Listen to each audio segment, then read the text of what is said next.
It's Todd Lewis of the Praise of Folly podcast. Don't forget to like, share, and subscribe, and hit the notification bell. Don't forget to shop my locals, where you can get updates for future episodes, interact with the channel, and support directly. For those who are already directly supporting, thank you. Your support continues to allow for the production of this content.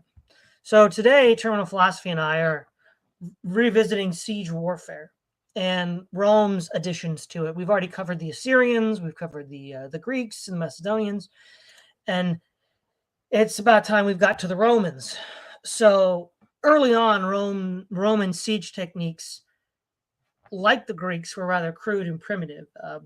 Via the Assyrians, Persia, and then Carthage, were able to develop a fairly sophisticated tradition of siege warfare, such that through repeated contact with the two powers, specifically the Greeks, Macedonia, and then Syracuse, developed more advanced techniques of siege warfare in order to combat them. But initially, the Romans are still fairly crude. We've already seen in the siege of Syracuse that walls of circumvallation were used by the Athenians, but were not finished. And when the Spartan Gylippus shows up, he's able to build a counter wall to cut off the Athenian wall and then encircle the Athenians. So part of the difficulty of building a wall of circumvallation is that you have to be persistent and make sure that somebody doesn't outdo you. We see that in Livy's account of the siege of Veii in 396 BC, they attempted to build walls of circumvallation, but due to infighting between the plebeians and the patricians and relieving forces from the Volscians, they were repelled and only took the city by attacking under tunnels and then coming out into the heart of the city. So we see early on that Rome uses two methods to attack a city. Three, really. One is, and these are the important terminology here, circumvallation, which is a wall built around a city so that a ditch, so that the fortification, so that it's facing inward, so that any enemy trying to break out of the city would be checked. And then if it's a really sophisticated operation, there's walls of contravallation, which face in the opposite direction to prevent any relieving force from attacking. Those were lacking at the siege of Veii, so they were repelled by the Volscians. Between the wall of circumvallation and contravallation was often hundreds of meters between, so that the Romans could basically build a miniature city in between the two walls, in between the two ditches, rather, which were at times reinforced by walls such as palisade or even something more sturdy, with watchtowers built at predicted intervals so that you could place archers much later, catapults, and have watchmen see who was preparing for an assault where. And the other one was storm, and the key word here is escalade, where you either put ladders or a siege tower or a mound against the wall to storm it directly. And then third is subterfuge, which is often the most common way a city's taken. You find some weak spot or bribe some guard to look the other way, and you take the city, which is ultimately how Veii was taken. And these methods were often used by the Romans throughout their history. The main value of Roman siege warfare was persistence. The Romans, once they started a siege, would often see it to the end. Now, throughout ancient history, only the Assyrians were as persistent in the prosecution of a siege. Oftentimes, after a series of reverses, whether they were the Persians, the Carthaginians, or the Macedonians, they'd call off the siege. And I think part of the reason why was Rome had a superior logistics system, so they could maintain a constant pressure and feed and equip the troops so that they could keep up the pressure, whereas other empires did not have such a... Unlike, say, the Romans and Julius Caesar, they didn't understand an army marches on its stomach. So as soon as they ran out of food, they had to call off the siege. And the other thing, as an illustration of this, there was an incident where there was one city in Italy that the Romans were besieging, and they said that we have 10-year stores, you can't take us. And then the Roman commander said, well, then we'll take you in the 11th year.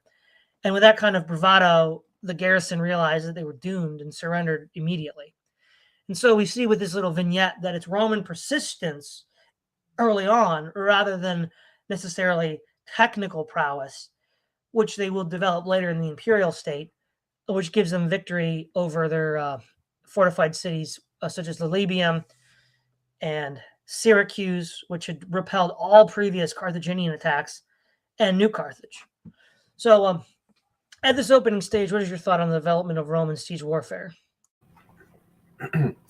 Right. Well, in the preparation for this episode, it had been stated multiple times by various sources that the Romans were a bit slow in the development of siege equipment.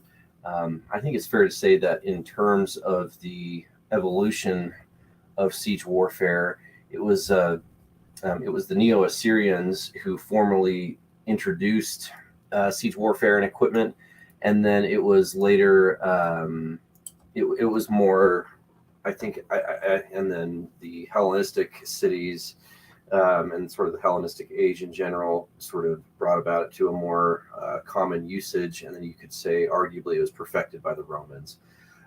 In earlier wars, the Romans, like the Latin wars and things like that, there wasn't too much mention of advanced siege equipment being used, but there were sieges that you had mentioned, like Veii and a few others with the Volscians or maybe the Latins, where there were some anecdotal examples of sieges having been used, but without the use of like siege towers and rams and mining out the ground underneath the defending walls or something like that, or the Roman catapult, the onager, things like that. So now that wasn't really a more wide development until the Second Punic War. But however, I think your mention though of Roman persistence is probably the most important factor here in terms of siege warfare for the Romans, because oftentimes, there's, to be fair, for any side in a war, you don't plan on sieging cities unless you have to, or if that's sort of the strategic situation at the time, in which case it can be a bit of a logistical challenge feeding an army besieging a city, because who knows how long the food stores are in the settlement that you're besieging. So however, Rome was one of the best power, I think, in antiquity set up for that sort of thing, again just due to the use of their sort of the perfecting, or at least the efficient use of all the combined arms of different parts of their army to sort of serve each other. So those would be my initial findings, or just my initial comments. But yes, I think as far as the Romans go, the ballista, the onager, and the siege tower, and what is referred to as mining, simply mining out the battering rams and mining those five, where you build out the ground or you remove the ground from surrounding from a wall. That happened at the Greek city of Ambrasia. That was in 189 BC. But as far as I'm aware, those and walls of contravallation. So you could say six, I suppose, but those are really the six primary methods of which the Romans really perfected siege warfare. Right. So the first major siege that we're going to look at is the siege of Lilybaeum in the First Punic War, which lasted 9 years from 250 to 241 BC. Lilybaeum is a strategic city located at the westernmost point of Sicily. It sort of protects trade access in a horizontal fashion from Carthage to Sicily to Syracuse, or to Sardinia to Corsica, up to what is today Genoa, which was in ancient times known as Liguria. And of course, due to its equidistance between, say, Italy and Africa, it's a great staging position to either attack Italy or Carthage. And so by this point, Rome had conquered much of the island already. Syracuse was an ally.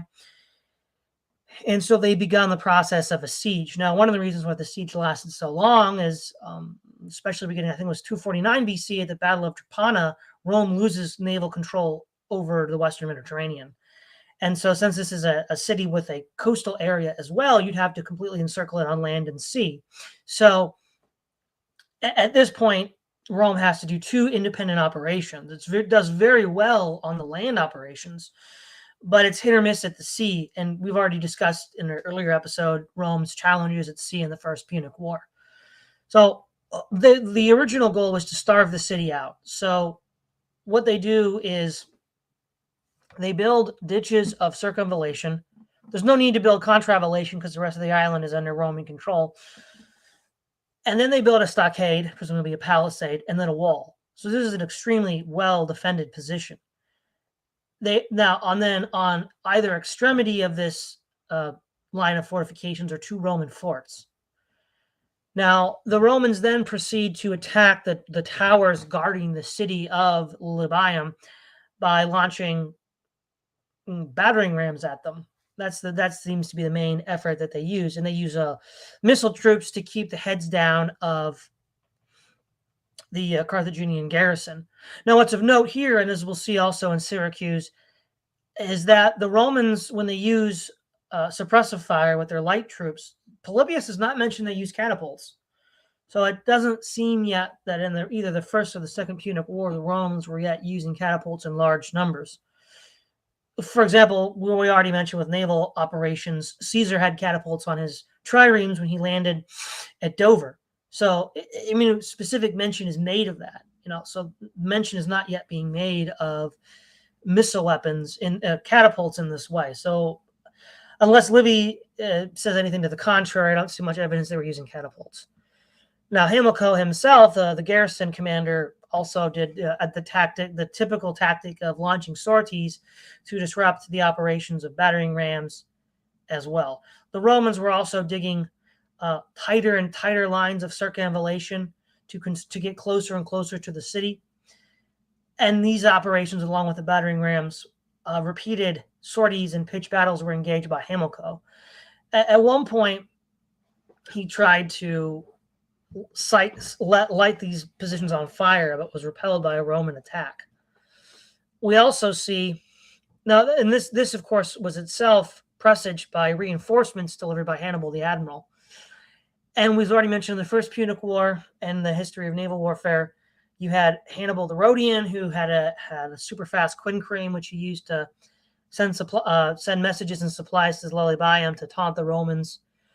The first attempt at the Romans had of constraining the sea side of this was building a mole, which was basically building a platform of earth slightly below the water level outward, so that any ship, because of the narrow, would not have enough clearance and would get stuck. Now, that's not quite enough to successfully blockade the city, but it was an attempt to disrupt some of these more propaganda victories that the Carthaginians were scoring. And then, of course, with these reinforcements, Hamilcar launches another attack and is able to burn down the entirety of the Roman fortifications when a wind blowing in from the sea inland to Sicily spreads it.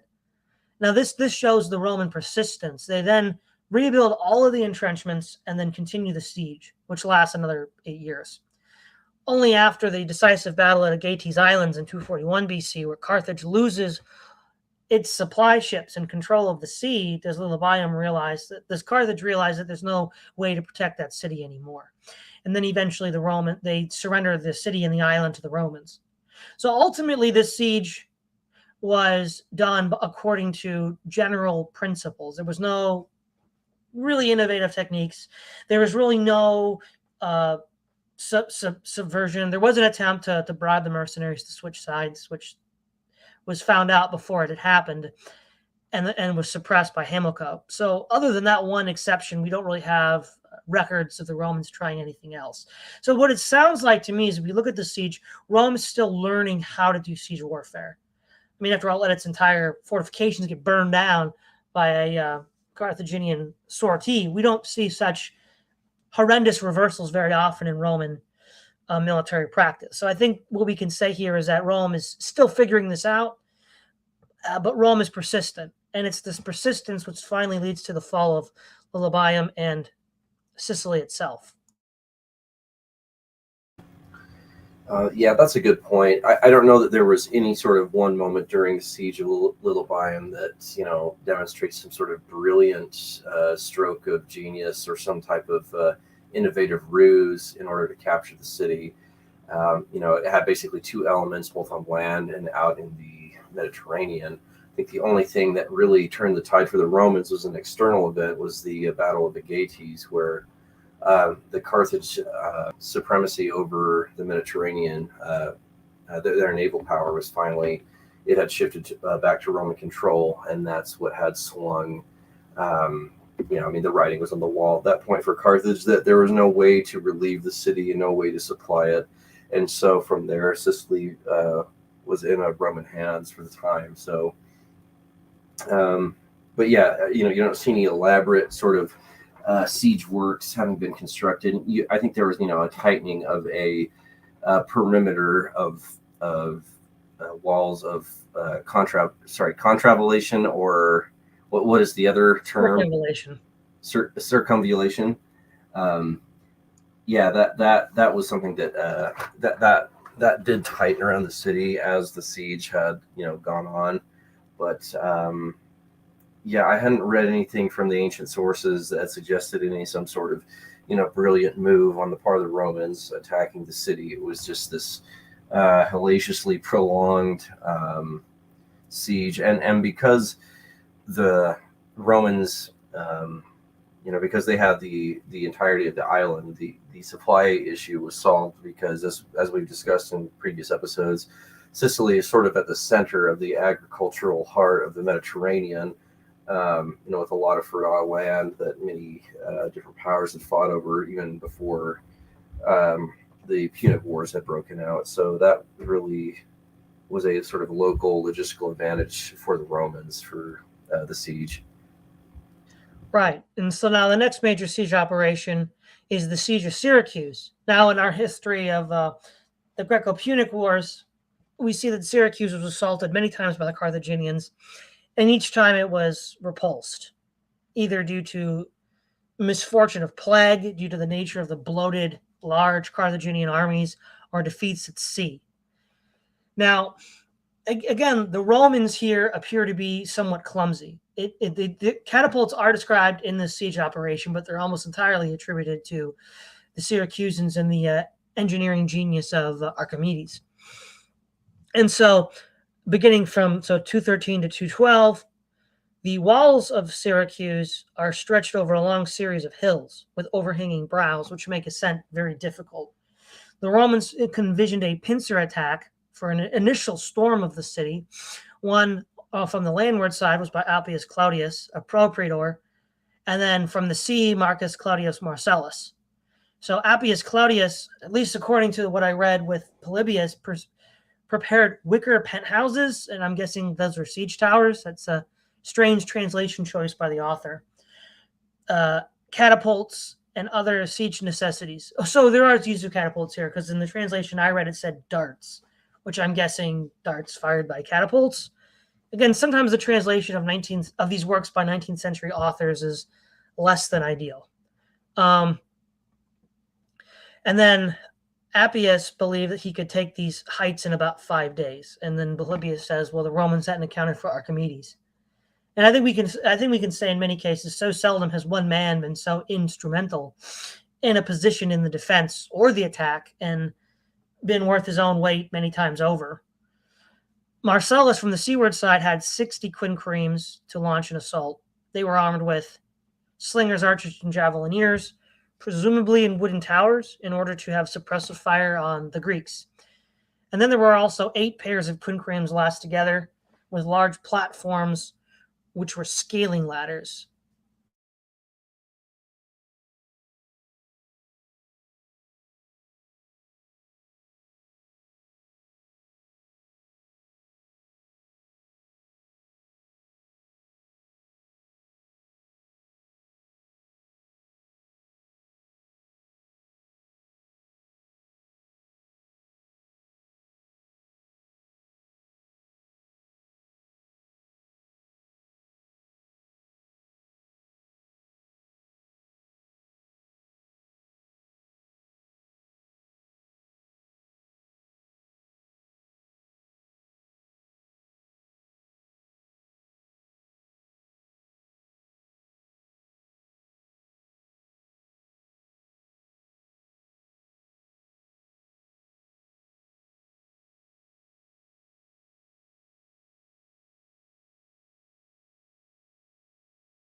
All right.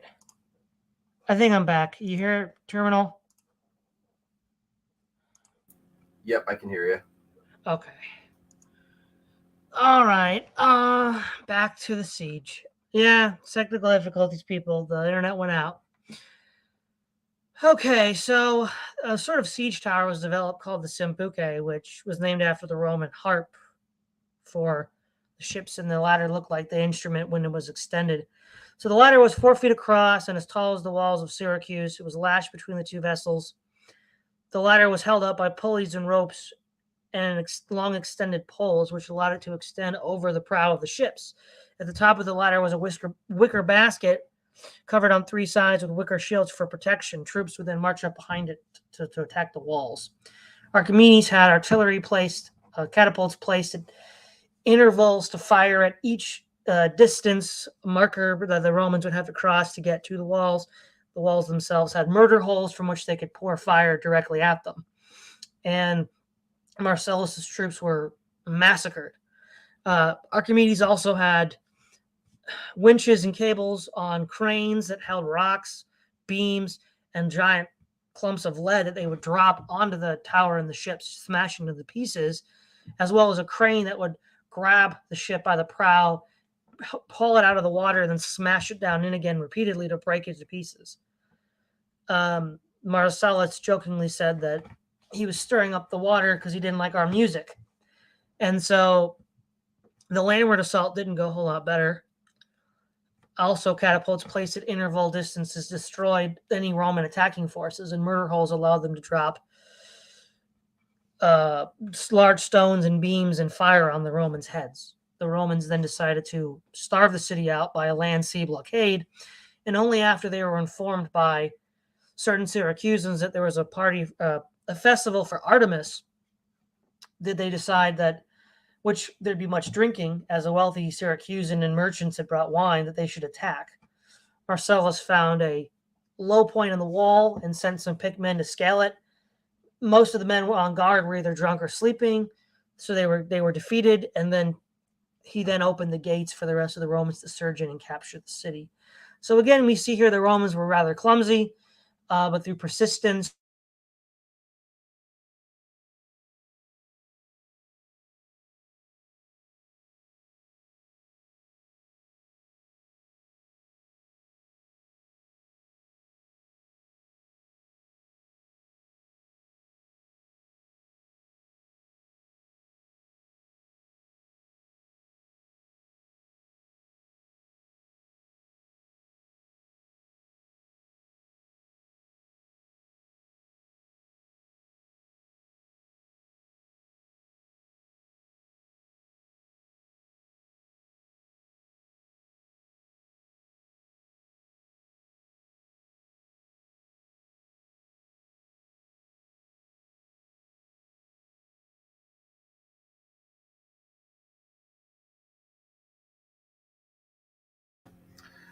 All right, lads. Looks like Todd's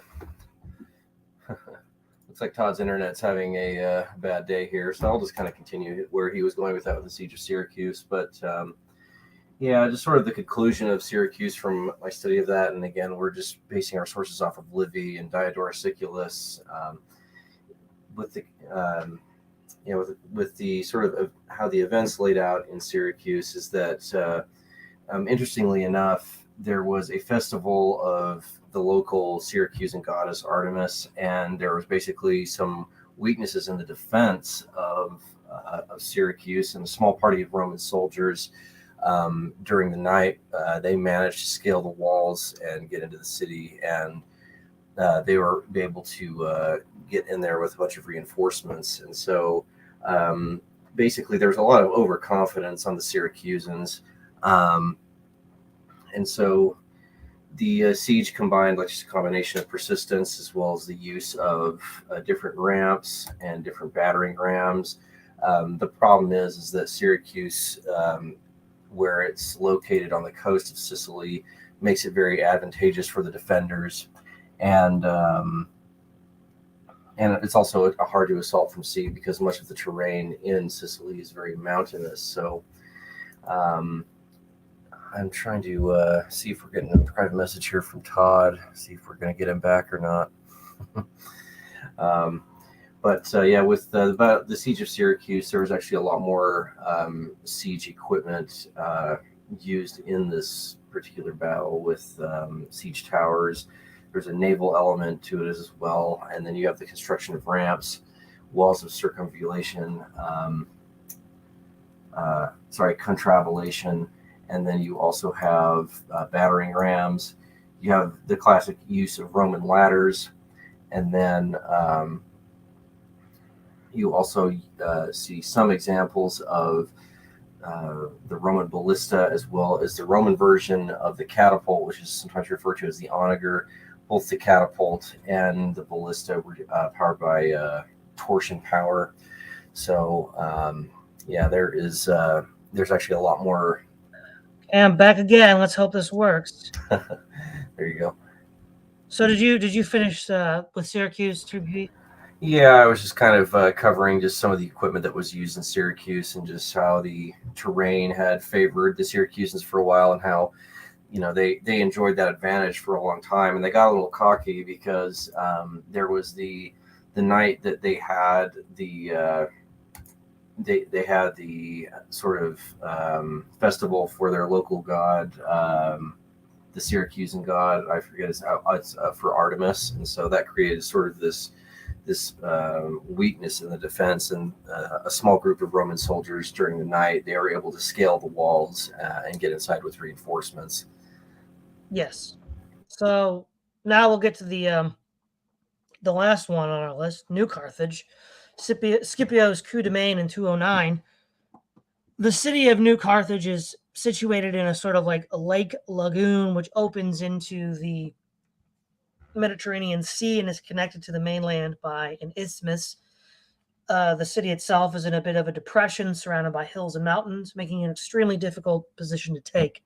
Scipio, through captured fishermen, learned that the lagoon to the north of the city has a low tide that allows men to march through it. And he uses that as his main effort to strike at the city.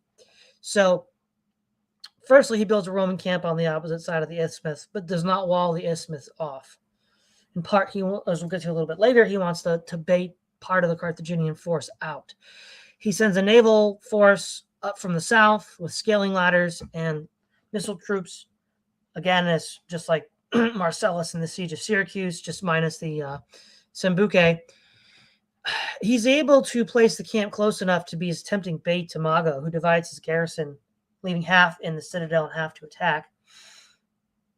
And then he fights fiercely around the camp, where picked men of the Carthaginian Roman forces are in engagement. So one of the things that we see is that ultimately the superior numbers of the Romans prevail. The Carthaginians are defeated and withdraw back to the city. The Romans pursue so hotly that they almost make it in before the gates are closed. They then try escalating the walls again, but eventually are called off with spirited Carthaginian resistance, including dropping stones and beams on the heads of the Romans. Scipio then plans his three-pronged attack to coincide with the low tide of the lagoon. He orders troops to attack along the isthmus from the sea and then to the northwest to pin down the Carthaginian forces.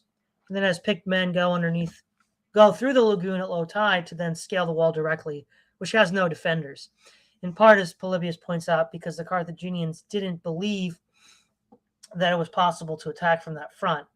And then also, even if they had, they were sore pressed across the city. And at this point, they then marched to the gate, cut the ropes, allowed the main army in, and conquered New Carthage.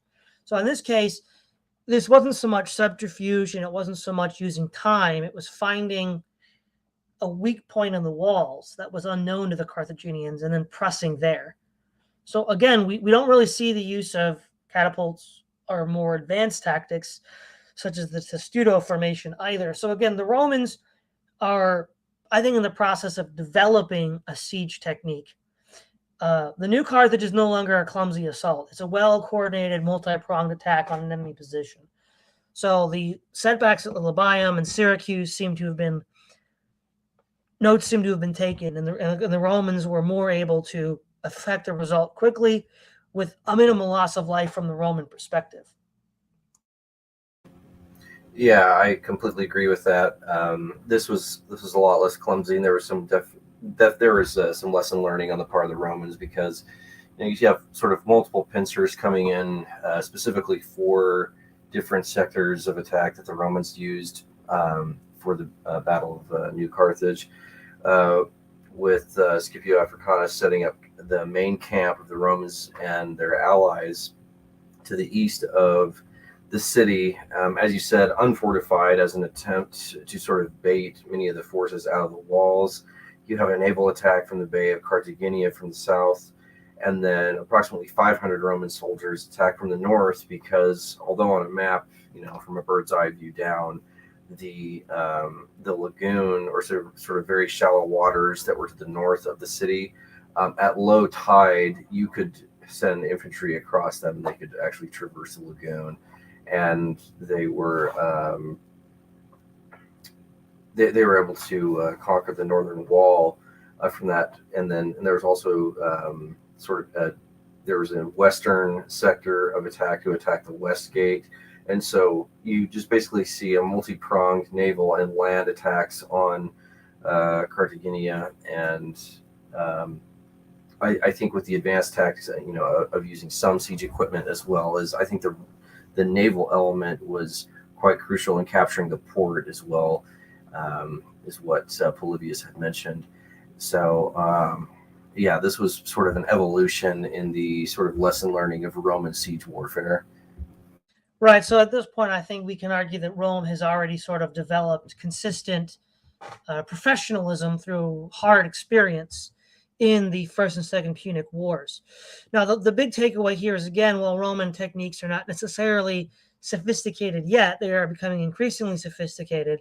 So coordinating a three-pronged assault, actually four-pronged assault, and also the endurance factor. Now, this is not from the time period discussed, but it's relevant. Plutarch's Life of Sertorius. Sertorius says, "Ye see, men of my allies, that perseverance is more efficacious than violence, and that many things which cannot be mastered when they stand together yield when one mastered them little by little." And we can also look at this as an institution versus an individual. When we covered Livy's alternative history, where Rome fights Alexander, he argues that no matter how ingenious one man is, an organized system will defeat him. So again, we can look at Archimedes. He's clearly a genius, but the organized system of the Romans ended up defeating even him. So a combination of persistence and increasing professionalism puts Rome on the track to dominate siege warfare for many centuries to come.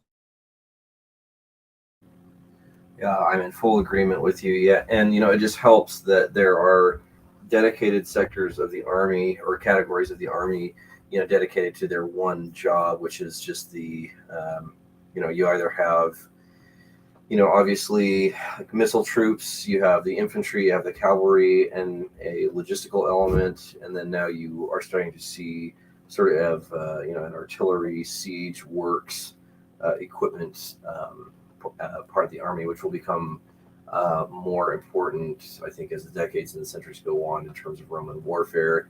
And just as sort of a retrospective again, as far as I'm aware, historically, which I assume you'd probably agree, is that the Neo-Assyrians introduced it with siege towers, battering rams, and ladders, and then it was more developed, in sort of this intermediate period by the Macedonians and the Greek city-states with Alexander, and sort of the sea and land siege of places like Tyre or Tyre, depending on your pronunciation. And then you sort of have its perfection, or at least its further practice, and then eventual perfection under the Romans. And then one day we'll get to the medieval warfare and the various Christian kingdoms that made use of siege towers, battering rams, and other things like that. So, but other than that, yeah, thanks for having me along. Yeah, thank you, Eternal Philosophy. It's Todd Lewis, the Press of Flight Podcast, signing off.